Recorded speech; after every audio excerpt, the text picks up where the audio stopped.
سلام به همه دوستای عزیزم، خوش اومدید به جلسه 13 از آموزش صوتی زبان انگلیسی.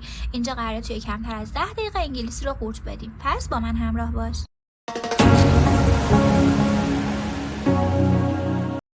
جلسه قبلی در مورد کمیت نمای مور صحبت کردیم. این جلسه با کمیت نمای بعدی یعنی لس آشنا میشیم. کمیت نمای لس دقیقاً برخلاف مور و مست عمل میکنه. یعنی یا قید تفصیلی ساز عکس برای صفت یا کمیت نما برای اسمه. حالا چه زمانی کمیت نما برای اسمه؟ زمانی که اسامی غیر قابل شمارش باشه. یعنی لس با اسامی قابل شمارش جمع و قابل شمارش مفرد نمیتونه بیاد، فقط با اسامی غیر قابل شمارش میاد. به این جدول توجه کنید. توی جدول ما یه فیو داریم، یه لیتل. فیو برای اسامی قابل شمارش جمع میاد و لیتل برای غیر قابل شمارش. فیو وقتی تفضیلی بشه میشه فیور، لیتل وقتی تفضیلی بشه میشه لس، که ترجمه فیور میشه تعداد کمتری و لس میشه مقدار کمتری. به عبارتی مقدار کمتری به علاوه اسم به علاوه صفت. و گفتیم اسم اون باید حتما غیر قابل شمارش باشه.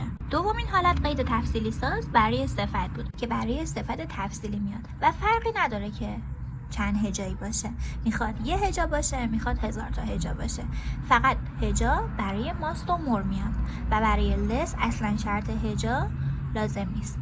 حالا بریم سراغ ترجمه قید تفصیلی ساز. اسم به علاوه کمتر به علاوه صفت میاد. به عنوان مثال less important rule اینجا ترجمه میشه قواعد کمتر مهم. خب جالب نیست دیگه بریم قواعد کمتر مهم بیاریم. پس اینجا چیکار میکنیم؟ میتونیم از دومین ترجمه استفاده کنیم، یعنی صفت عکس به علاوه تر، قواعد کم اهمیت تر.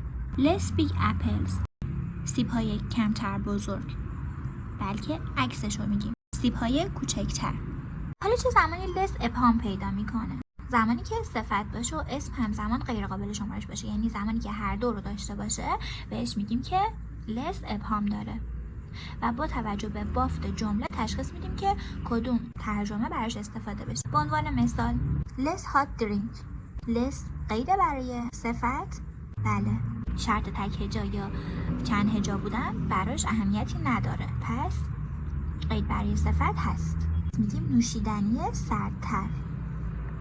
حالا میگیم کمیت نما برای اسم هست، بله درینک اسم غیر قابل شمارشه، پس میشه مقدار کمتری نوشیدنی داغ. less strong column قید هست برای صفت، بله گفتیم تک هجا و چند هجا براش اهمیتی نداره، میشه ستونهای ضعیفتر. کمیت نما برای اسم هست؟ نه.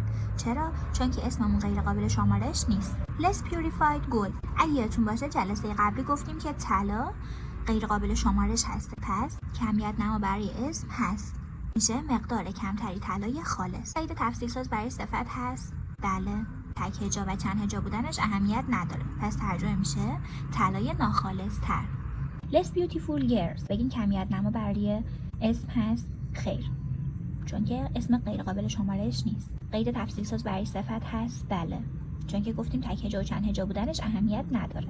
حالا ترجمه کنیم دختران زشت‌تر. به نظرتون جالبه؟ نه. ما دو مدل صفات داریم، صفات کمی و کیفی.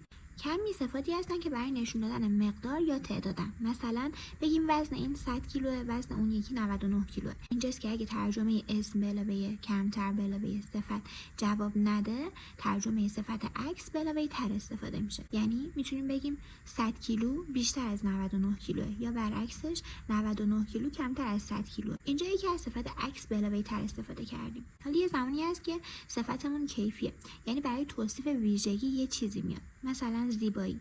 خب اینجا نمیتونیم بگیم چقدر زیباست یا چه اندازه زیباه. بهتره از این دو ترجمه استفاده کنیم که از جاخالی کمتری برخوردارن یا با جاخالی کمتر.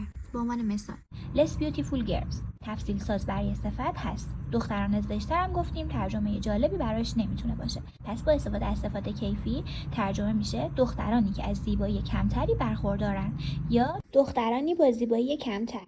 یه مثال دیگه less clever students کمیت نما برای اسم نیست، چون گفتیم با اسامی غیر قابل شمارش میاد که غیر قابل شمارش نیست. قید تفصیلی ساز هست، بله قید هست برای صفت، پس ترجمه میشه دانشجویانی که از هوش کمتری برخوردارن یا دانشجویانی با هوش کمتر.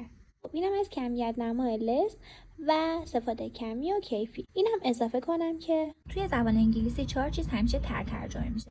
اولی more، دومی less، سوم fewer، چهارمی صفاتی که تک هجایی هستن که آخرشون er اضافه میشه، مثل tall، taller، fast، faster. اگه اینا رو ترجمه نکنید کاملا غلطه و برعکس اینا هر چیز دیگه ای رو ترجمه کنید غلطه. بریم جمع بندی کنیم. گفتیم ما 2 مدل لس داریم. اولین لسی بود که با قید تفصیلی ساز صفت می اومد که گفتیم شرط هجا نداره و عکس صفت عمل میکنه و ترجمه اون میشه اسم به علاوه کمتر به علاوه صفت یا صفت عکس به علاوه تر. و دوم گفتیم کمیت نما برای اسم باشه، یعنی با اسامی غیر قابل شمارش بیاد. اینجاست که مقدار کمتری ترجمه میکنیم. و گفتیم 2 مدل صفات داریم، صفات کمی و صفات کیفی. برای کمی گفتیم میتونیم عکس اونو ترجمه کنیم و برای صفات کیفی هم گفتیم از 2 ترجمه که از زیبایی جا خالی برخوردارن یا با جا خالی کمتر استفاده کنیم. خب دوستان، درس امروز تموم شد. اگه این جلسه برات مفید بود حتما لایک کن و کامنت بذار. توی جلسه بعدی قراره در مورد کمیت نمای بعدی یعنی ماچ صحبت کنیم. پس ویدیو بعدی رو از دست نده.